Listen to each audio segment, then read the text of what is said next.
Vietnam की जंग। Vietnam इब्तिदा में एक मुत्तहिद मुल्क था और तवील अरसे तक गैर मुल्की इक़्तिदार के तहत रहा। 19वीं सदी के आखिर से ये फ्रांस की नौआबादी बन गया और अपने अहम सियासी और मुआशी फैसले खुद नहीं कर सकता था। इसी वजह से बहुत से वियतनामी लोगों ने अपने मुल्क को खुद चलाने का ख्वाब देखना शुरू किया। आज़ादी की यही ख्वाहिश बाद में वियतनाम में होने वाली कई जंगों का नुक्ता आगाज बनी।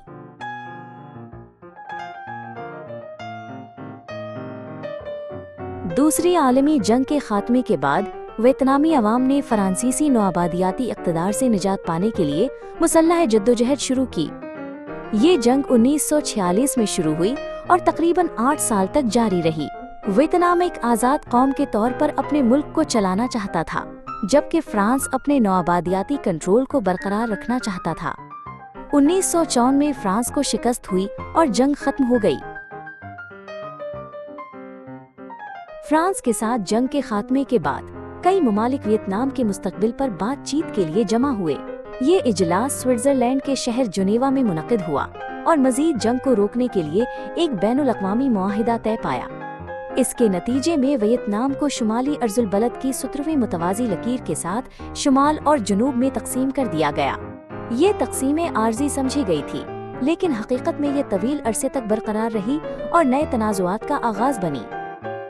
शुमाली हिस्सा शुमाली वियतनाम कहलाया, जिसने कम्युनिस्ट निज़ाम को इख्तियार किया। जनूबी हिस्सा जनूबी वियतनाम की हुकूमत के ज़ेरे इक़्तिदार रहा, जो कम्युनिज्म की मुखालिफ थी। जब एक वक्त में एक ही मुल्क के हिस्से मुख्तलिफ सियासी रास्तों पर चलने लगे तो कशीदगी बतदरीज बढ़ती गई। यही तकसीमें वियतनाम की जंग का सबसे अहम सबब बनी।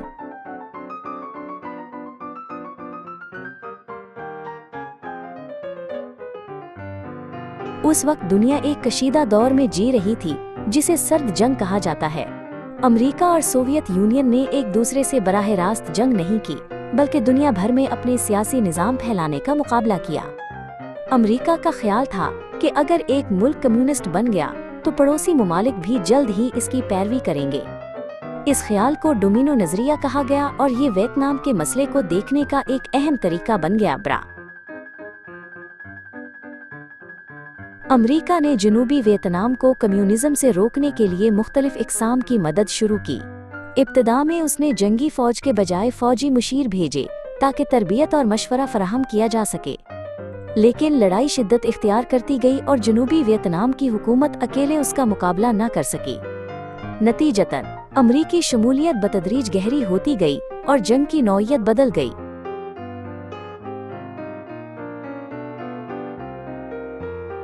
1964 में ये खबरें सामने आईं कि खलीज टोंकन में एक अमरीकी बहरी जहाज पर हमला हुआ है।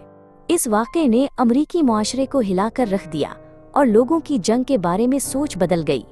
अमरीकी कांग्रेस ने सदर को फौजी कार्रवाई बढ़ाने का इख्तियार दे दिया। ये फैसला वियतनाम की जंग को बड़ी हद तक शिद्दत देने वाला एक अहम मोड़ साबित हुआ।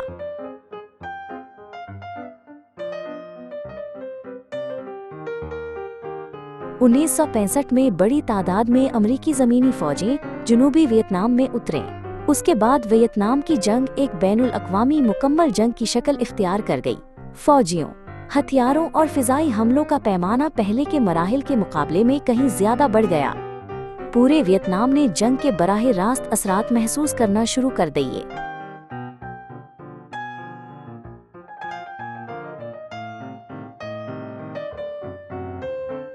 वियतनाम की जंग एक ऐसी जंग थी जिसमें हेलीकॉप्टरों का बड़े पैमाने पर इस्तेमाल हुआ। फौजी हेलीकॉप्टरों के जरिए तेजी से जंगलात और देहात में कार्रवाइयों के लिए पहुंचते थे। महाज वाज़ेह नहीं थे और लड़ाइयां अक्सर बगैर किसी इंतबाह के अचानक शुरू हो जाती थीं। इसी वजह से आम शहरियों और फौजियों के दरमियान फर्क अक्सर धुंधला जाता था।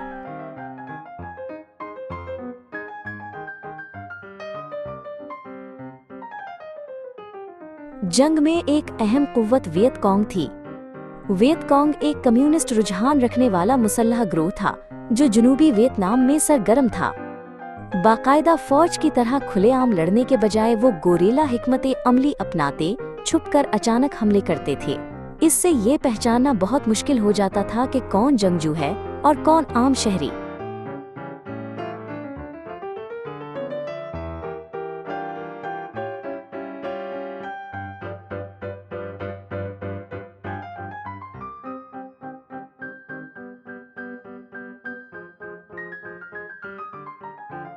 वियतनाम का वसी और पेचीदा जंगलाती इलाका जंग को और भी मुश्किल बना देता था।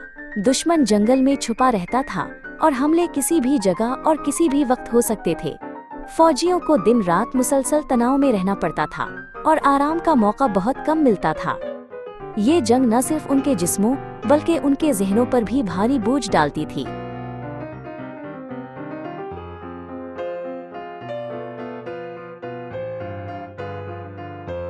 अमरीकी फौज ने दुश्मन के छुपने की जगहों को खत्म करने के लिए कीमियाई पत्रे झाड़ने वाले मादे इस्तेमाल किए।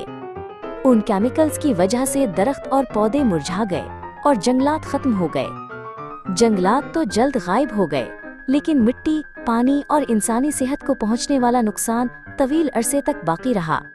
ये मसला जंग के खत्म होने के बाद भी काफी अरसे तक जारी रहा।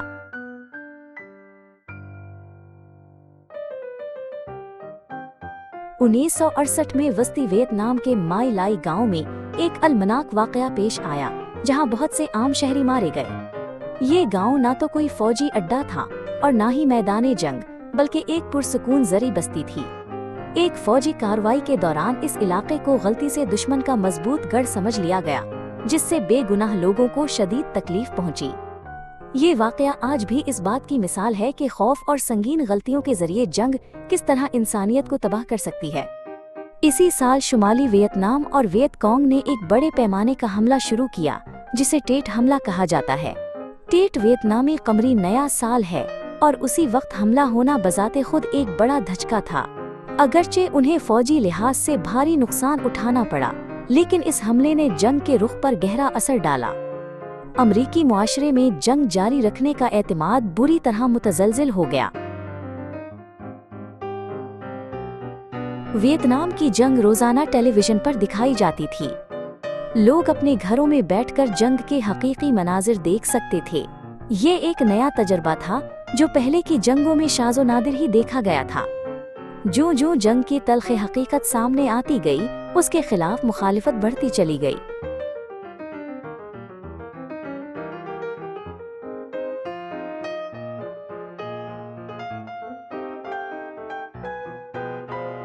जंग के खिलाफ एहतजाज अमरीका और दीगर ममालिक में फैल गए। तलबा और आम शहरी सड़कों पर निकल आए और अपनी आवाज बुलंद की। लोगों ने सवाल करना शुरू किया कि उन्हें एक दूर दराज सरजमीन में जंग क्यों जारी रखनी चाहिए। इन आवाजों ने हुकूमतों और सियासी रहनुमाओं पर बढ़ता हुआ दबाव डाला।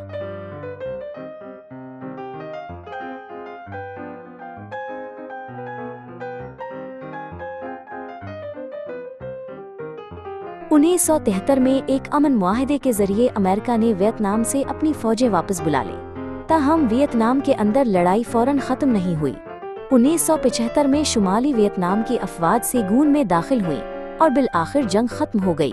वियतनाम की जंग तकरीबन 20 साल तक जारी रहने वाला एक तवील और तकलीफ दे तनाज़ा थी।